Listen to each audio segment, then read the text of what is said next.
Though I can't see your holy face and your throne in heaven above, it seems so far away.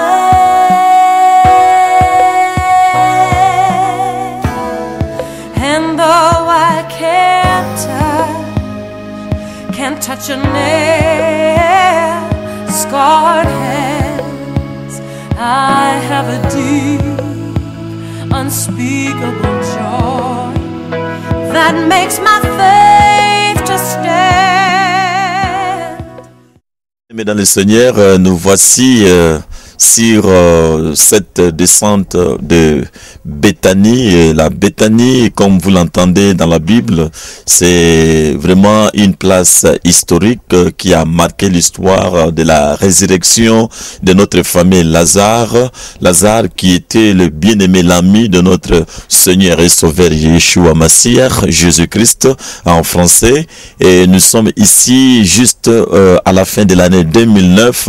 Et j'aimerais vous dire que je ne suis pas seul, je suis avec quelqu'un, pas tellement une personne ordinaire, mais une personne que Dieu a donné de la valeur, un serviteur de Dieu, un pasteur, et aussi il a le ministère prophétique.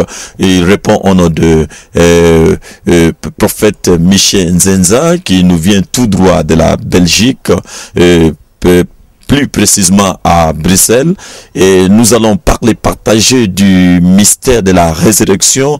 Si c'est cette descente de la vallée du village de Béthanie, là où Jésus venait de temps en temps pour bouffer, rester et puis parler avec son entourage. On sous-entend qu'ici, au même endroit où nous nous trouvons ici, en ce jour de Shabbat, voilà que Jésus était là ensemble avec Marie, Marthe, avec leur frère qui était l'unique frère Lazare. Et voilà que Jésus venait de temps en temps pour bouffer et puis partager. Et tous les gens qui étaient dans la contrée aimaient Jésus et l'avaient trouvé comme une personne ordinaire. Bon, ils venaient visiter certains amis ou certaines amies, mais ils ne savaient pas la révélation. Ils ne connaissaient pas encore la révélation que Jésus avait. Mais juste lors de la mort de Lazare, que Jésus est apparu pour marquer la différence. Alors, avant que nous puissions entrer dans les détails, moi qui vous parlais, et je réponds au nom de évêque ou encore le bishop Moulenga Tosh,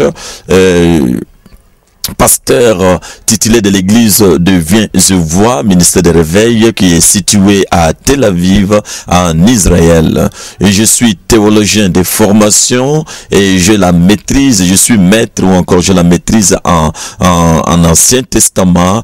Et je suis là il y a plus de 14 ans que nous sommes ici en Israël et nous faisons des recherches historiques, archéologiques pour connaître dans la profondeur et ce que Dieu veut que son peuple puisse s'accaparer de bénédictions. Quand nous allons beaucoup plus loin, la Bible nous dit dans le livre de Jérémie, quand Dieu il a entrepris une conversation privé avec Jérémie, il va dire à Jérémie, avant que tu n'eusses formé dans les ventres de ta mère, je te connaissais, je t'avais déjà établi prophète. Cela veut dire, il a aussi, et pour finir, il a aussi conclu pour dire à Jérémie que invoque-moi, je te répondrai et je te montrerai des choses cachées, des choses qui sont derrière la réalité, des choses surnaturelles que le monde ne peut pas voir avec les yeux, si ce n'est quand on entre dans la profondeur. Et quand nous allons maintenant dans le livre de Jérémie chapitre 15 verset 19, nous voyons comment Dieu est en train de dire, il est en train de dialoguer avec Jérémie pour lui dire que du moment où tu feras la part des choses, pour séparer des choses viles et des choses précieuses, c'est alors que tu deviendras comme ma bouche. Une fois on devient la bouche de Dieu, tout ce que tu dis, c'est ce qui va s'accomplir. Maintenant, quand nous rentrons plus loin de ce qui s'est passé ici à Canaan, actuel Israël, avec notre père de la foi Abraham. Voilà ce que Abraham avait fait sur cette montagne, pas loin d'ici de Béthanie, la montagne qu'on appelle de Mont Moria. Quand son fils Isaac l'a demandé, Père, je vois le feu et je vois le couteau, mais où est l'agneau, où est le bélier, ou le troupeau pour les sacrifices? C'est alors quand ils sont arrivés au sommet de la montagne, et Abraham va répondre à son fils que Adoni Yaire. En d'autres termes, Jéhovah Yaire. Qu'est-ce que cela veut dire en français? Si nous pouvons traduire que Dieu pourvoira. Voilà, il est devenu la parole. Aujourd'hui, nous invoquons Dieu, nous prononçons des paroles, Dieu pourvoira et Dieu pourvoit. Cela veut dire, il y a quelqu'un qui avait prononcé ces mots, c'était Abraham. Et aussi, j'aimerais vous dire, si réellement vous séparez des choses viles et précieuses, c'est alors que vous deviendrez aussi la parole, la bouche de Dieu. Voilà, nous sommes dans un endroit très mystérieux, là où s'est produit les miracles avec Lazare. Lazare n'existait plus. Mais je vais inviter d'abord, avant que nous puissions entrer dans la profondeur, et de là, cela va nous pousser pour aller plus loin et entrer dans la tombe ou dans les tombeaux de Lazare. Alors j'aimerais inviter, et je ne suis pas seul, j'aimerais inviter l'homme de Dieu, le professeur et prophète Miché Nzenza, l'homme de Dieu, que Dieu vous bénisse. Que Dieu vous bénisse, Bishop. Shalom, Shabbat. Shalom. Salam. Amen, amen. Et qu'est-ce que vous avez senti? Je ne sais pas, parce que je sens, je vois comment vous, et de la manière où vous transpirez, je ne sais pas. Qu'est-ce que vous avez quelque chose à nous dire? Mais Bishop, vous avez dit quelque chose de très très important. C'est que Dieu dit à Jérémie, si tu sépares ce qui est vil de ce qui est précieux, ta bouche sera ma bouche. Amen. Donc nous sommes dans un endroit très très mystérieux, comme vous avez dit, et nous pouvons dire qu'en ayant séparé ce qui est vil de ce qui est précieux, notre bouche est devenue la bouche des dieux. Amen. Voilà pourquoi nous sommes très très contents, nous sommes même joyeux, nous sommes même magnifiés de nous trouver devant le tombeau de Lazare.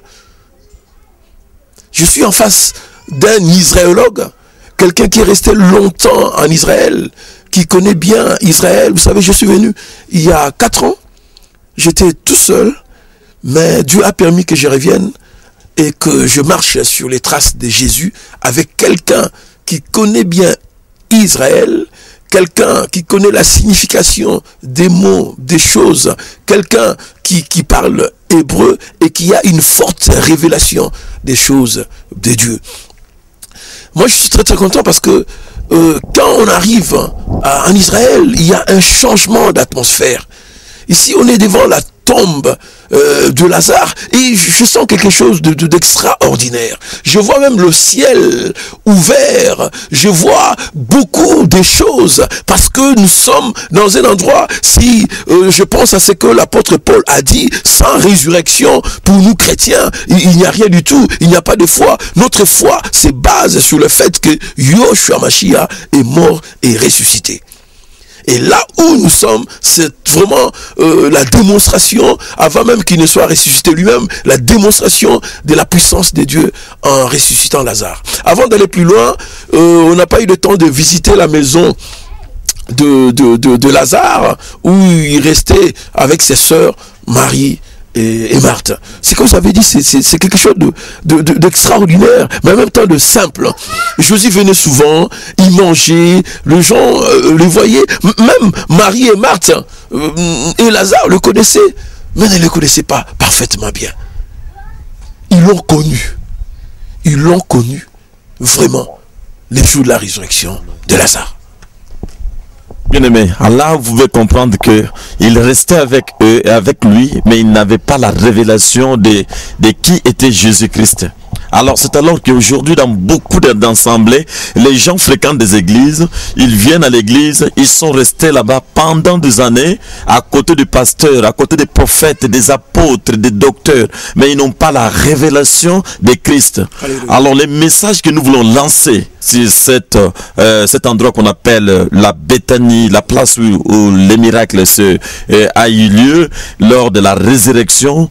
C'est un endroit très stratégique qui a marqué l'histoire de ces villages et tout le monde vient visiter comment quelqu'un qui sentait mal et qui n'avait plus les sens d'être ressuscité parce que 4 jours, donc cela montre que